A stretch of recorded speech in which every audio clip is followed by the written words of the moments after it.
以前人讲食饭配电视哦，即卖囡仔是食饭配手机啊。有一份调查就发现讲，有8成较大块的囡仔拢是食饭配手机啊。大部分嘛拢无爱食菜色甲果子。专家是呼吁讲，食饭的时间甲电子产品放伫边啊，规家伙仔做伙专心食饭，培养感情。即马这个时代，一人一支手机啊，不管是大人还是囡仔，食饭配手机啊是真事上看。吃饭的时候可能大家会聊天，他就专注在他那个3C 里面，然后他可能也不太知道东西好不好吃。囡仔咧炒看到手机啊，随就点落来，这款经验真侪家长拢捌拄到。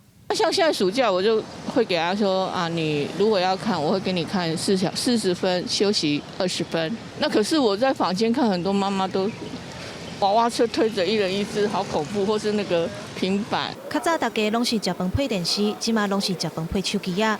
营养师提醒，对囡仔来讲，这款行为背后是藏真侪看袂到的危害。发现到说，若是吃饭常用3C 的话，其实就会让他们的注意力都在3C 产品身上，那就有可能会导致他们吃蔬菜和水果的比例是下降的，那也有可能会造成他们比较容易肚子饿，然后就跑去喝含糖饮料。